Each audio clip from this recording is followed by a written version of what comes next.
The Signal Oil Program, The Whistler.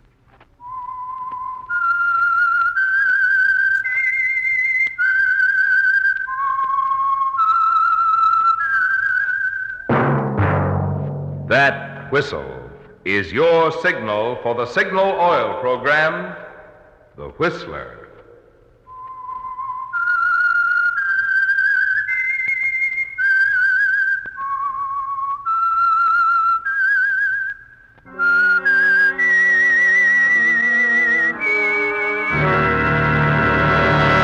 I am the Whistler, and I know many things, for I walk by night.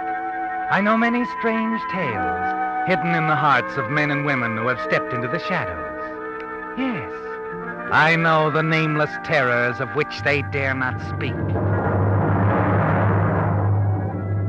Yes, friends, it's time for the Signal Oil Program, The Whistler, rated tops in popularity for a longer period of time than any other West Coast program in radio history. And Signal gasoline is tops, too, tops in quality. It takes extra quality, you know, to give you extra mileage. And Signal is the famous Go Farther gasoline.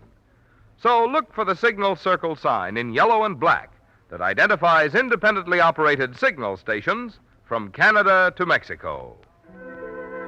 And now the Whistler's strange story, the Hangtree affair.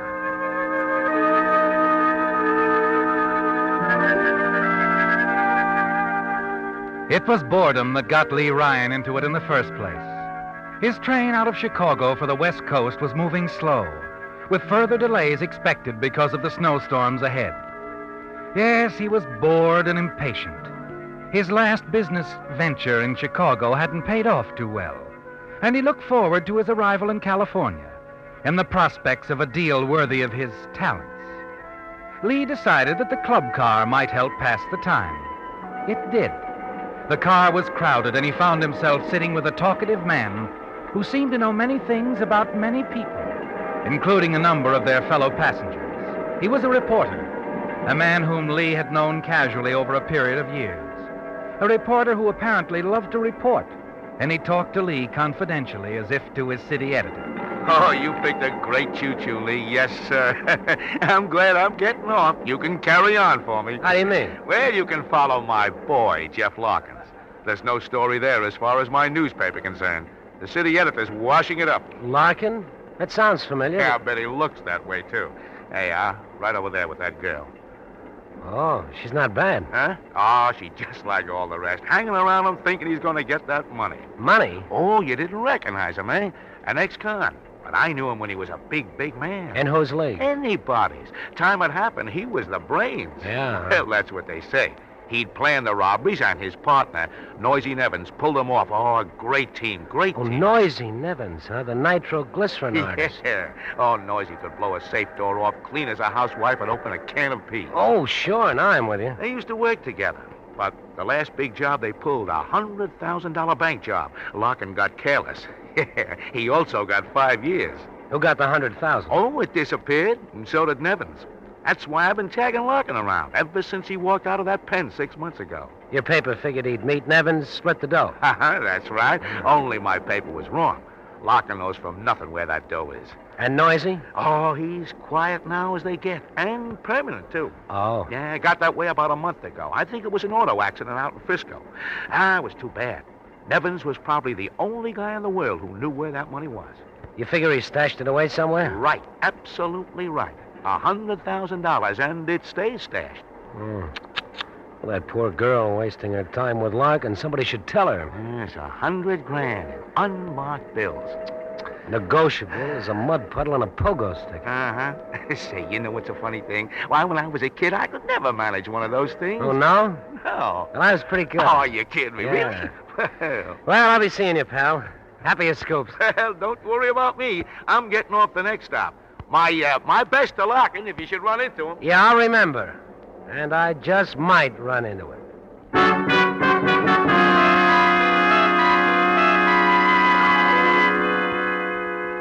Interesting, isn't it, Lee?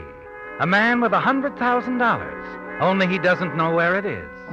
It was hidden away by a partner who's dead now. All very interesting. Yes. And you think about it a lot after you leave your reporter friend in the club car. Wonder if he's right. If that girl really is going to be disappointed. It's hours later that you feel the train grind to a stop. Glance out of your compartment to see that you've pulled onto a siding at a small town station.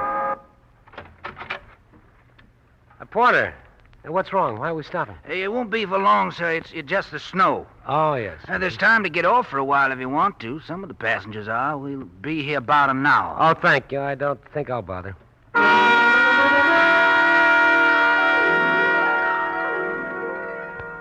Instead of leaving the train, you walk back to the observation platform. Stand there, looking off toward the few lights of the small, slumbering town of Springdale. You find yourself wondering about Jeff Larkin again and the girl. And then as the train is ready to move on, you see her, approaching alone from the direction of town. It's a chance to speak to her, isn't it, Lee? On impulse, you decide to take it. You start for the boarding platform at the end of the car and reach it as she comes up the steps. Oh, I'm sorry. I didn't mean to... it's all right. Oh, no, you've dropped your purse. Here. Please, never mind. I insist. You bend down quickly, begin to retrieve the articles that have spilled from her purse. One you can't help noticing. It's a picture postcard addressed to Mr. Jeff Larkin. General Delivery, Chicago. Give me that. Give it to me. Why, certainly. Here you are. Sorry, but I'm in a hurry. Thank you very much. Afraid your boyfriend might miss you? My boyfriend? I don't know what you're talking about. I'm sorry. I just thought you were kind of chummy with a fellow in the club car. You're mistaken. Someone happened to sit with me because the car was crowded. Oh, sure. That's happened to me, too. Forget it. There's nothing to forget. Good night. Night.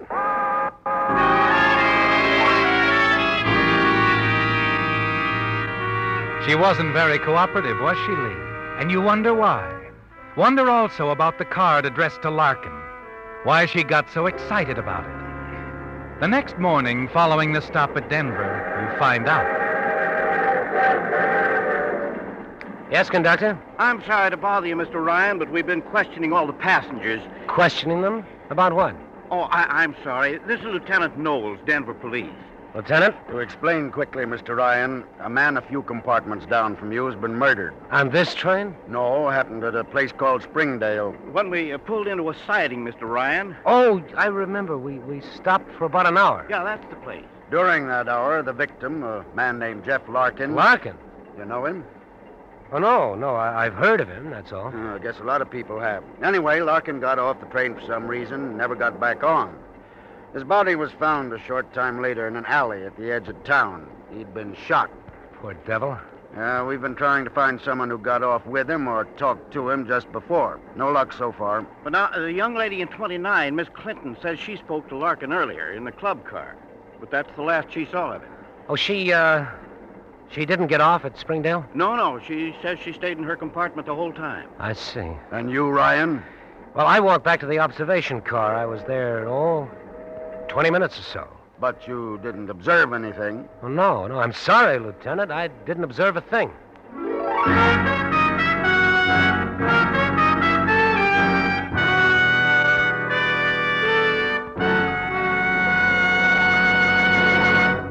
With the prologue of the Hangtree affair, the Signal Oil Company is bringing you another strange story by The Whistler. Recently, I was looking at one of the newly announced 1949 cars.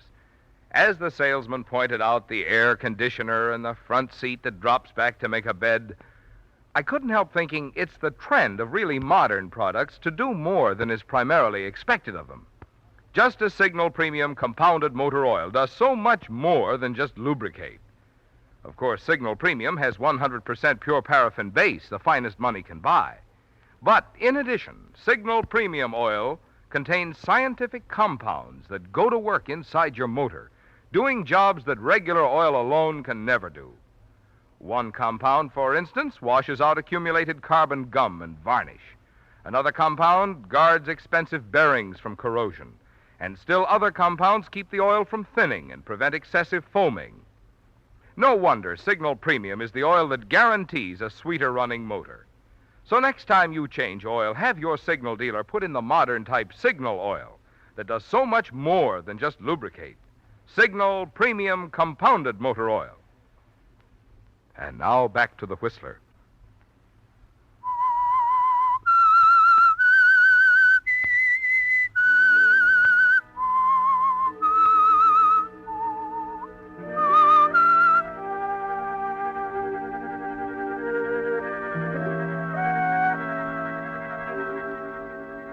Well, Lee, you don't have to wonder anymore about the girl you saw with Jeff Larkin. It all fits, doesn't it? The reporter's story about that $100,000 hidden away. Larkin's death in a deserted alley back in Springdale. The girl's claim that she didn't see Larkin leave the train, and that she herself didn't get off. You know different, don't you, Lee? And the knowledge gives you absolute confidence when you reach Los Angeles, check into the same hotel that she does, and then half an hour later call her room. Hello? Hello, Julie. Who is this? Oh, friend of yours, a good friend. We, met on the train. The train? I didn't meet anyone who Well, you met Jeff Larkin, Julie. You got real chummy. Like I once said. Oh, Well, you still there, Julie? yes. Well, stay there, huh? I'm coming down to your room so we can talk. Now, wait a minute. Now, you wait a minute, Julie. That's all it'll take me. Well, the name is Lee Ryan, and Julie, Yes. I like my martinis very dry. Well, don't expect too much, Mr. Ryan. I haven't any ice. Don't give me that. So far, it's all you've had. Just, use that cold shoulder of yours. Have it right down.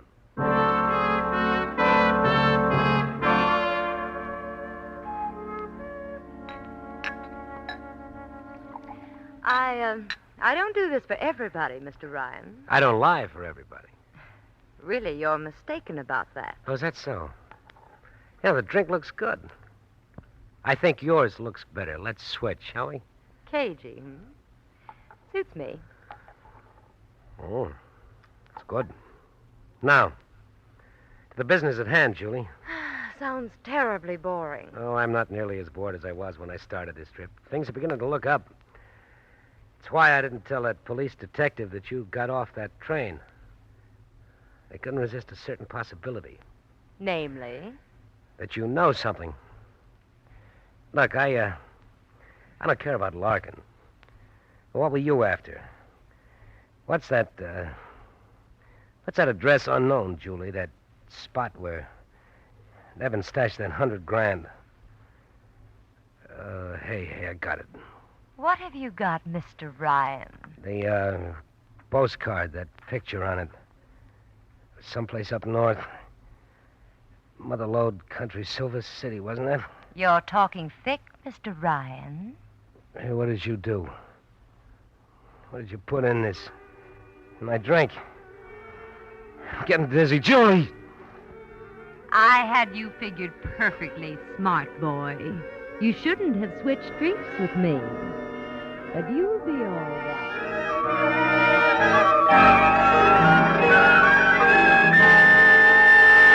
Mr. Ryan? Mr. Ryan, are you all right? Should I get the doctor? No, doctor. I'm okay. Where is she? The young lady who called about you? She's gone, checked out. Gone where? She was going to catch a train, I believe. I'm not sure. She was just leaving her room when she saw you out here in the hall. Well, give me a plane schedule. I want to go to Silver City. Silver City? I don't believe the plane's landed. All right, they'll get me close enough. I'll go if I have to crawl the rest of the way. Yes, sir. Anything you say.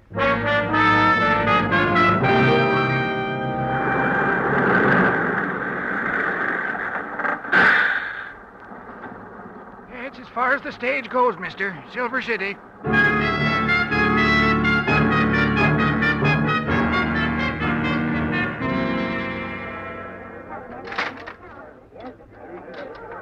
Here's your drink, mister. Thanks. Like I was saying, Silver City's real quiet during the day, but it'll open up round sundown. That's when the boys start drifting in from Hangtree. Oh, say, you was asking me about the stage. There she is, just pulled up in front of the hotel. You wouldn't be waiting for that little lady with the suitcase just got off, would you? I sure would, Pop. Classy. Oh, here's your change. I gave you some silver in case you want to play the slot machine. Oh, there's no need to. I just hit the jackpot.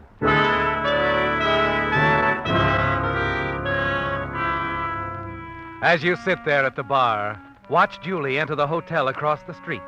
You congratulate yourself, don't you, Lee? Your trip to Silver City paid off, with a bigger payoff yet to come. A quarter of an hour later, you see Julie leave the hotel.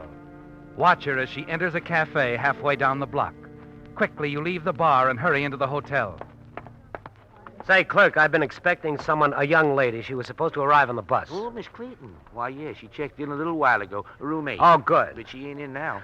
Oh, well, I'll see you later. Say, let me have your pass key, will you? I've left my key in my room. I'll bring it right back. Well, okay. Just a sec. I'll get it for you.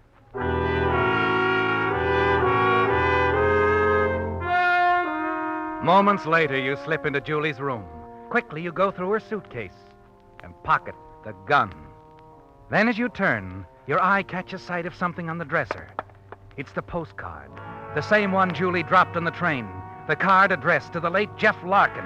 It boasts a picture of historic Hangtree Cemetery of Silver City. On the back, you can barely make out the handwriting. Dear Jeff, be sure to look me up when you're out this way.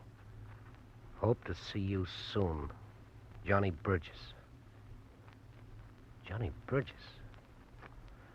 I gotta know more about him.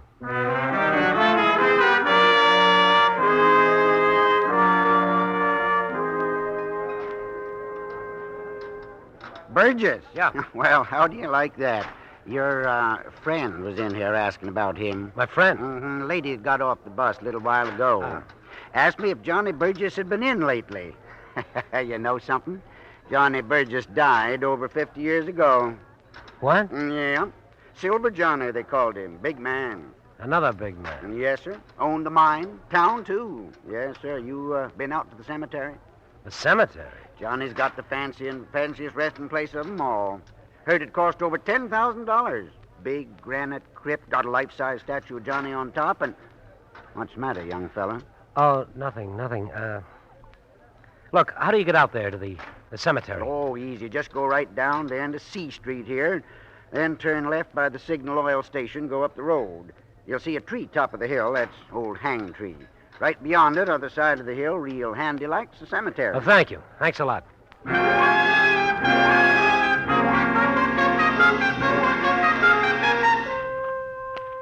You're out of breath when you finally reach the old cemetery. As you start down the hill, you notice a handful of people moving about the tombstones. Tourists, Lee. Yes, they're all about you, peering at the time-worn inscriptions on the tombstones, taking snapshots. Then you notice someone else. Yes, there she is, standing before a massive vault, staring at the statue on top of it. Quite a gent, wasn't he, Julie? What? Don't look so surprised, baby. Oh. What are you doing here? I'm writing a book on the Old West. Now, what are you doing here? You won't believe this. I'll try. I'm writing a book, too. About Johnny Burgess? That's right. Yeah, a remarkable character, Burgess. I understand that broken-down pile of rocks there, that crypt, cost $10,000. I must make a note of it. Doesn't look much like anything now, does it? Overrun with the weeds and all. That lock on the door doesn't look very good to me, does it to you? I'm not an expert on locks. You know, from here, it looks like it could be forced with a marshmallow. I wonder what's inside. That is, besides Johnny Burgess, I mean. I wouldn't have the faintest idea. Look, baby, our tourist friends are going to be parked here all afternoon, if I'm not mistaken, so why don't we go back to town? Talk. About the romantic old West and all? No, about this. This postcard. And Johnny Burgess' crypt. Where'd you get that postcard? I happened to wander into your room. It was quite accidental, really. I was looking for the elevator. May I have it, please? Well, sure. Now, let's go back to town, find some place nice and private. Your room at the hotel will do.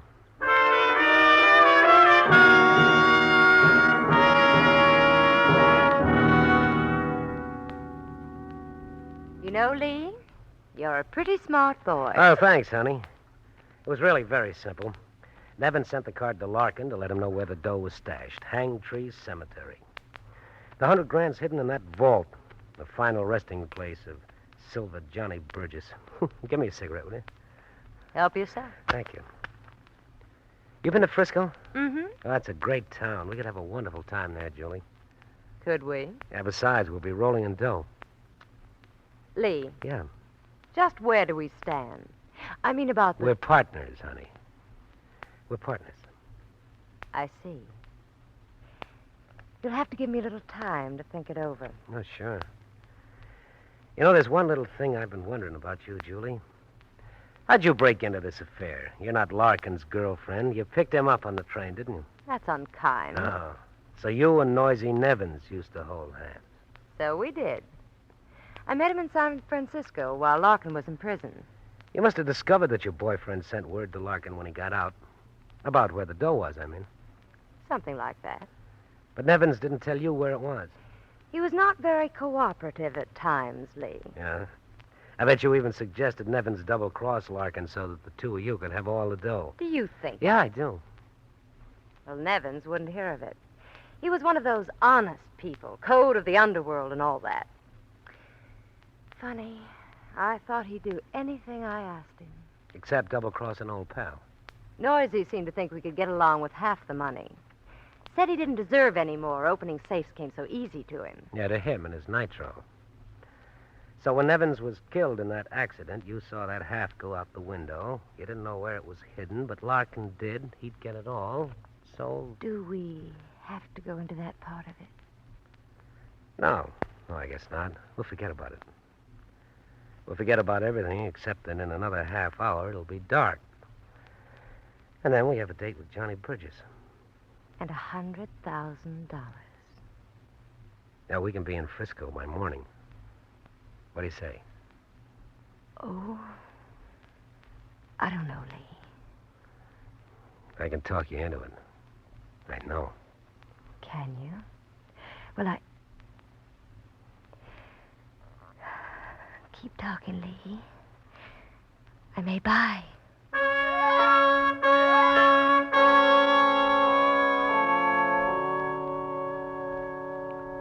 A half hour later, as you step out into the street, you suddenly discover that Silver City has come alive. The main street is swarming with men from the mine. As you walk past the saloons, the cafes, and stores, you can hear the shouts, the laughter, jukeboxes, and player pianos. You walk to the edge of town, stop, and stare at the hill beyond. Hangtree silhouetted against the sky. For a long while, you stand there, trying to make up your mind about Julie. After all, Lee, she killed once. At last you turn and hurry back along the crowded street. In one of the saloons, you get the information that you want. What's that again, mister? The bus. What time? Oh, yeah. There's one due there in, let me see, about another half hour. Thanks. You can catch it over there. Yeah, I know. Now, say, is there a phone in here? Yeah, right back there, end of the bar. Thanks.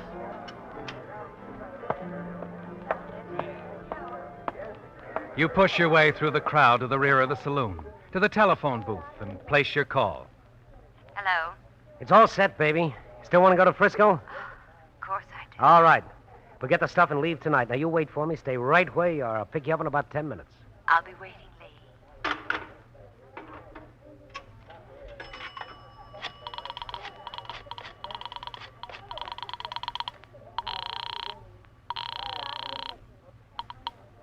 Sheriff's office. McQuinn speaking. Look, Sheriff, you can check on this later, but an ex-con named Larkin was murdered in Springdale 5 days ago. Wait a minute.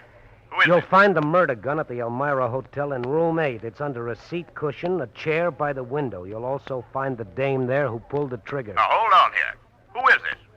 Hello? Hello? Who? Bye-bye, baby. I'm going to miss you in Frisco.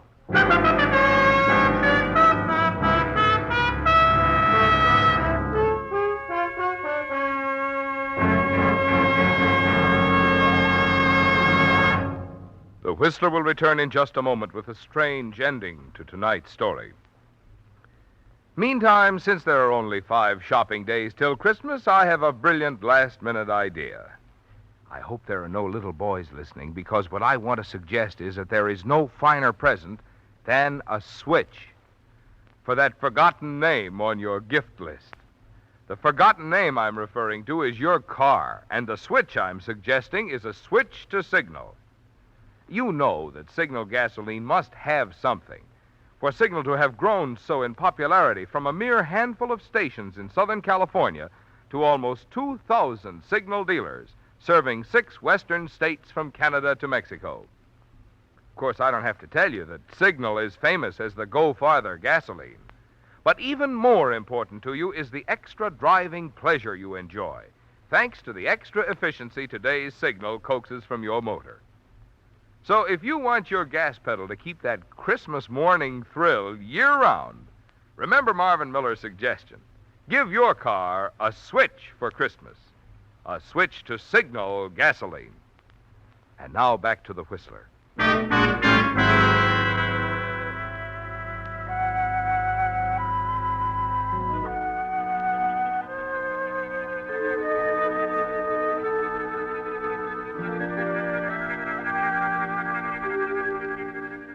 After 12 hours and several long-distance calls, Sheriff McQuinn of Silver City was prepared to do some questioning.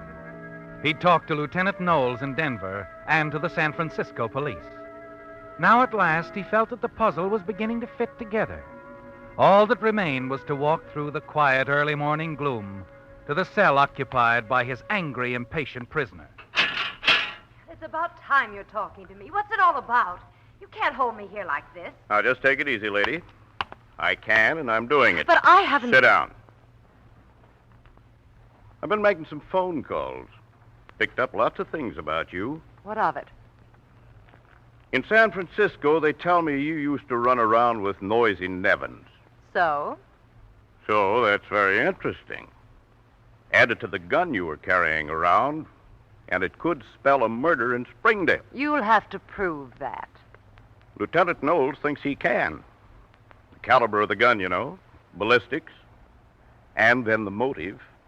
All that money. I don't know anything about it. Sure, you don't know a thing. Why don't you ask Lee Ryan?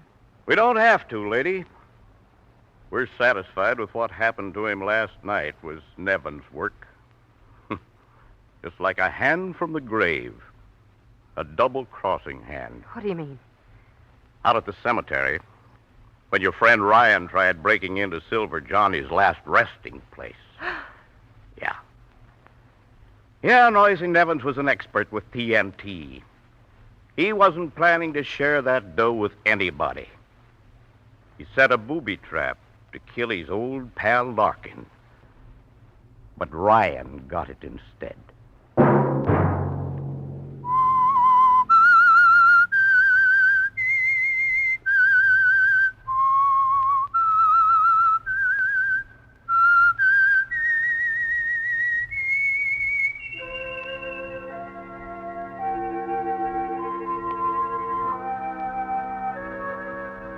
Let that whistle be your signal for the Signal Oil program, The Whistler, each Sunday night at this same time. Brought to you by the Signal Oil Company, marketers of Signal gasoline and motor oil and fine quality automotive accessories. Signal has asked me to remind you, to get the most driving pleasure, drive at sensible speeds, be courteous, and obey traffic regulations. It may save a life, possibly your own.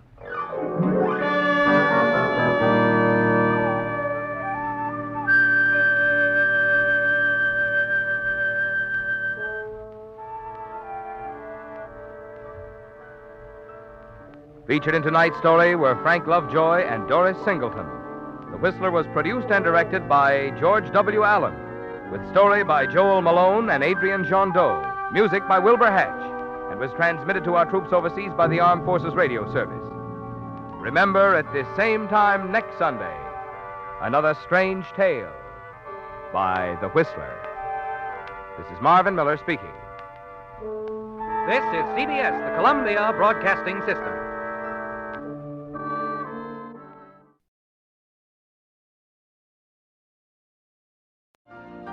You've been listening to the OTR Gold Network. Find more classic radio at otrgold.com.